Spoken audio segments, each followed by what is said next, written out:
Hello, I am Dr. Imran Khan and today we are going to discuss microprocessors. A microprocessor is a computer processor that incorporates the function of central processing unit on a single or more integrated circuits of MOSFET construction. A microprocessor is a multi-purpose clock-driven register-based digital integrated circuit that accepts binary data as input, process it according to the instructions stored in the memory, and provides results also in the binary format as output. Microprocessors contain both combinational logic and sequential logic circuits. Microprocessors operate on numbers and systems represented in the binary number system.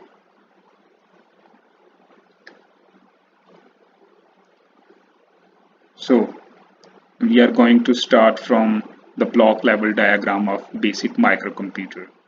So here you can see CPU, central processing unit.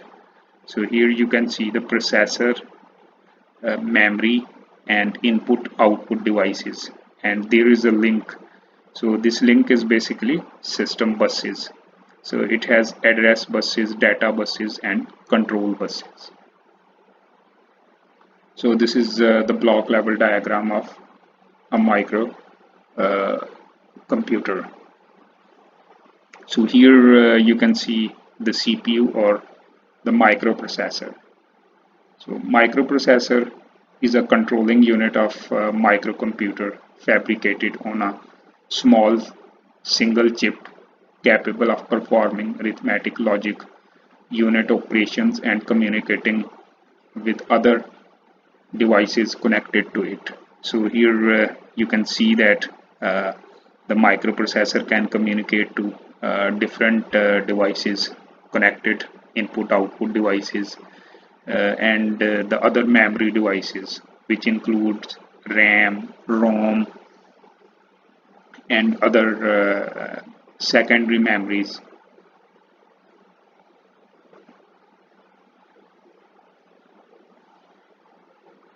Microprocessor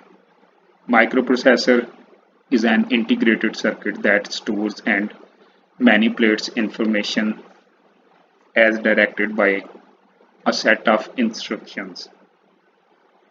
So the microprocessor consists of ALU, arithmetic logic unit, register array and control unit.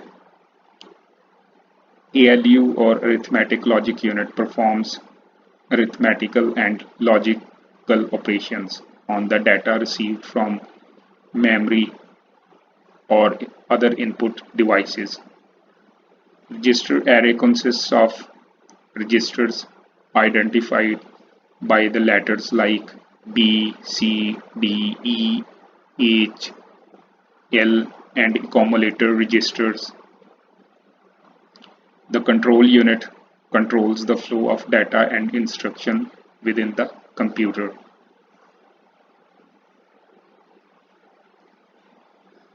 So the performance of microprocessors are expressed in terms of its bandwidth, instruction set and clock speed.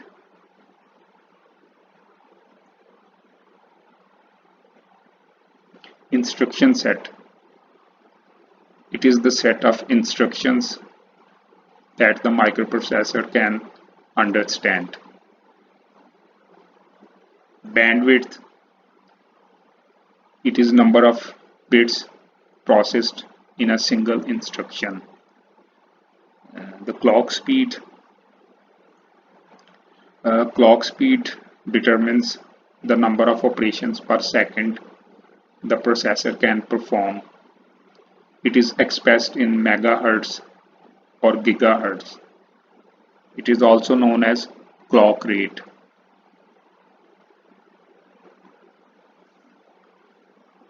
Moore's law.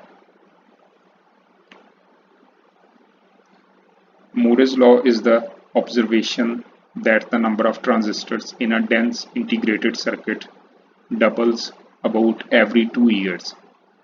Moore's law is an observation and projection of historical trend.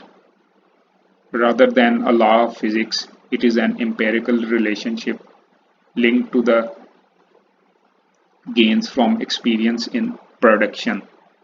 So in 1965, Gordon Moore noted that the number of transistors on a chip doubled every 18 to 24 months. So he made a prediction that semiconductor technology will double its effectiveness every 18 months.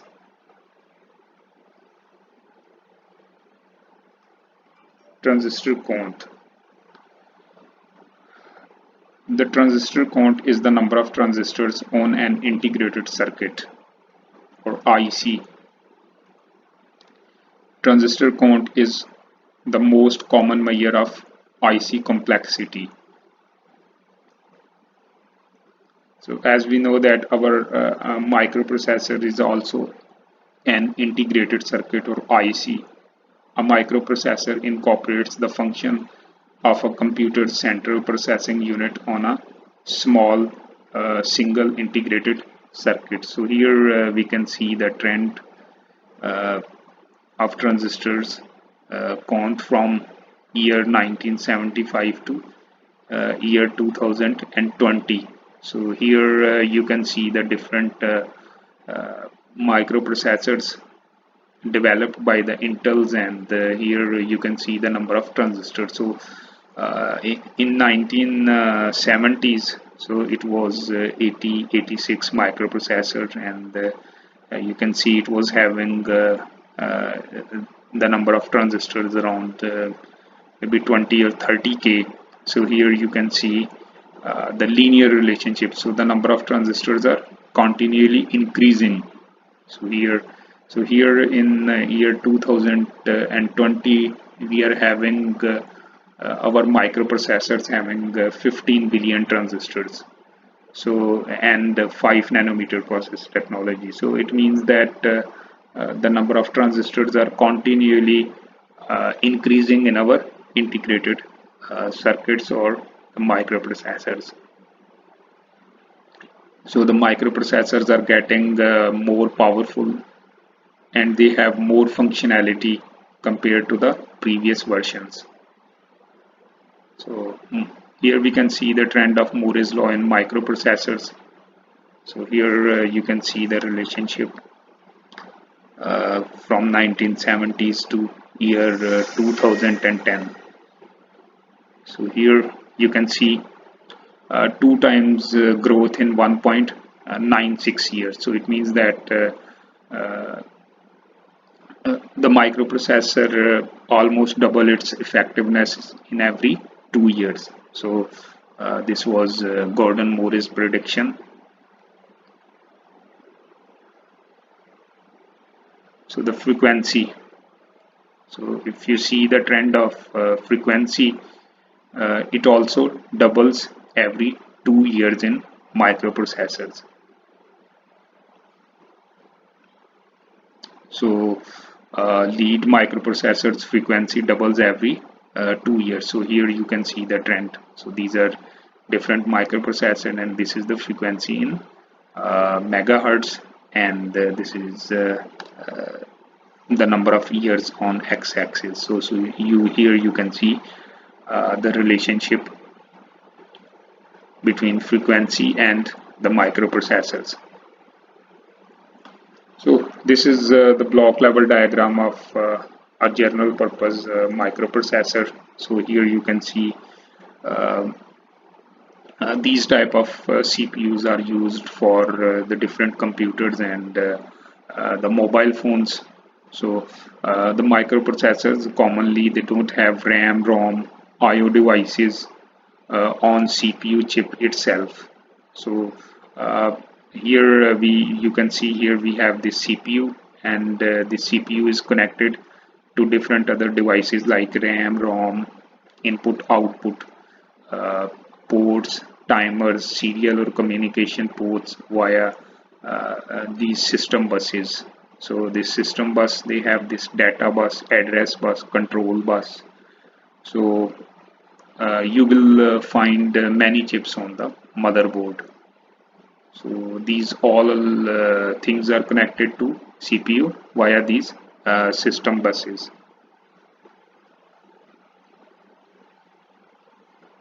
So the microprocessor follows the sequence like instruction fetch, decode, and then execute it.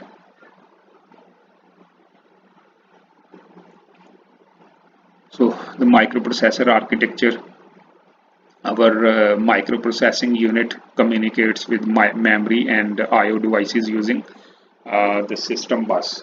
So system bus is basically the wires that can be used to communicate the central processing unit with different devices. So they have different types like address bus, data bus, and control bus. So address bus is unidirectional, and it is used to communicate uh, with memory and IO addresses. So the data bus, these buses are basically bidirectional, and they can transfer binary data and instructions. So the control lines, so they are used for read, write, timing signals. So here you can see the microprocessor based system. So here we have this microprocessing unit, MPU, and here we have this address bus, data bus, and our control bus, basically read, write lines. So here you can see that the MPU or microprocessing unit is connected to different devices via these system buses. So here you will find this ROM, read write memory, input port, switches, output port, different LEDs. So here you will see these data lines. It is basically the data bus. So here you will find this is bidirectional, and address bus, this is unidirectional. So this is the best example of microprocessor based system. So here in this slide you will find how the microprocessor can be connected to different devices using the system buses. So our MPU based system, uh, uh, they are basically they have system hardware and system software. So the system hardware is basically discrete components like microprocessors, memory, and different IO devices. So these components are connected by buses like address bus, data bus, and control bus. So these all three are called system bus. System software, so the system software is basically a group of programs that monitors the function of entire system. So here you will find the basic architecture of microprocessors. So microprocessor architectures represent that the conceptual design and fundamental operation of the structure. So here we have these two basic structures. So the first one is Harvard architecture. So here you will find it, and the Princeton architecture. So here you will find this architecture. So Harvard architecture is basically has physically different memory locations for data and instruction storage. Princeton architecture, uh, it is basically a single memory storage for both data and storage, for data and storage in this architecture. So this architecture will allow computers to become more flexible.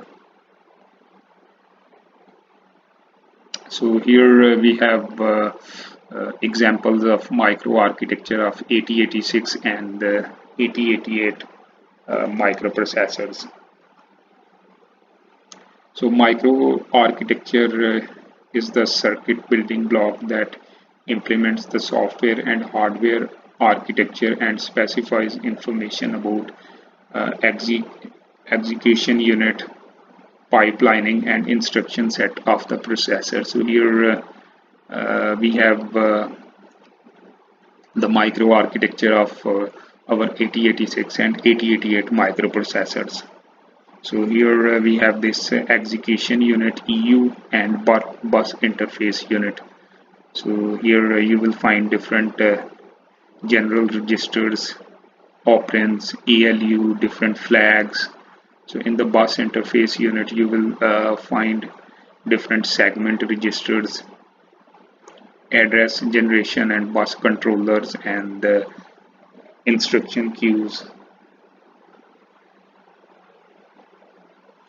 So the microarchitecture of 8086 and 8088 employs parallel processing using two units like this execution unit EU and bus interface unit BIU. BIU uses multiplex system buses to fetch instruction, read write data operands for memory or for input-output peripherals. It is also responsible for instruction queuing and physical address generation. Execution unit. So here you will find it. Execution unit is responsible to decoding and execution of instructions. It accesses instruction from the instruction queue and data from the general purpose registers or memories. So in this slide you will find the details about the microarchitecture of 8086 and 8088 microprocessor. So as I already discussed, we have this BIU bus interface unit and EU execution unit. So here you will find the details about this BIU and the EU, which I already discussed in the previous slide.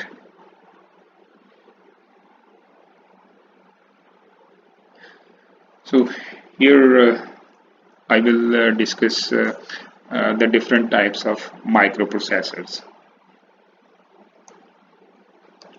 So the microprocessor is the architecture of computation engine used to implement the system's desired functionality. So microprocessor doesn't have to be programmable. Also, not every processor is general purpose processor. So we have these three different types of processors. So this one is the first type. So this is a general purpose processor. So here you will find this general ALU. Okay, so here you will find similarly controller. This is instruction register, program counter, and this program memory, data path. But this is having general ALU, and this is application specific processor.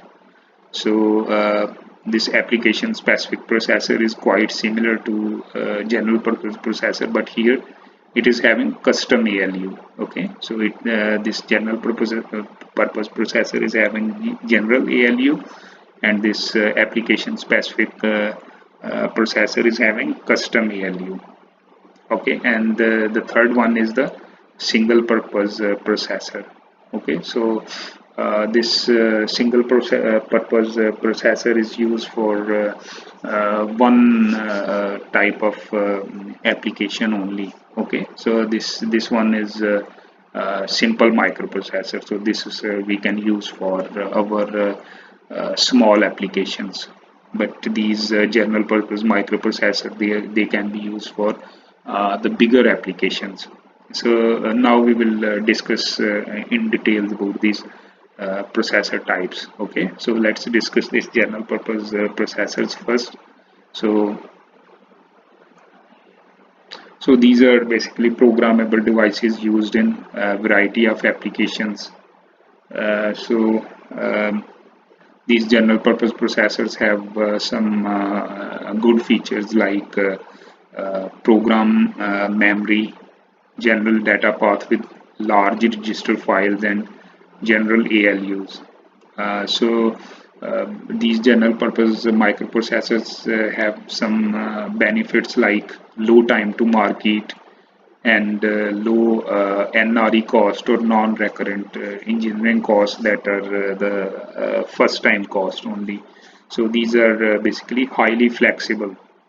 So the most important example of general purpose microprocessor are the Pentium microprocessors developed by the Intel. So here you can find the architecture of general purpose processors. Okay, so here you will find this is we have general ALU here. Okay, single purpose processors. So single purpose processors are basically digital circuits designed to execute exactly one program. Okay, so these are also known as coprocessors, accelerator, or peripherals.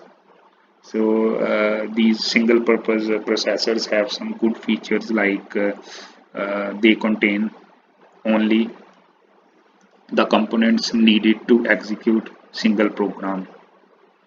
Okay, so they don't have program memory. So these single purpose processors have some benefits like they are very fast, they have low power dissipation, and they are smaller in size. Application specific processors. So application specific processors are programmable processors optimized for a particular class of applications having common characteristics. So these application specific processors have some good features like they have program memory, optimized data path, special function unit. So these application specific processors also have some benefits like they have some flexibility, good performance, and they are smaller in size compared to general purpose processor, and they have less power dissipation if we compare with the general purpose processors. Okay, so here you will find the architecture of application specific processor. So here you will see the custom ALU or custom arithmetic logic unit, and similar to general purpose processors, so they have this controller, program memory, data path, data memory. Okay, so this was all for today. So if you have any question, please feel free to contact me. So see you next time.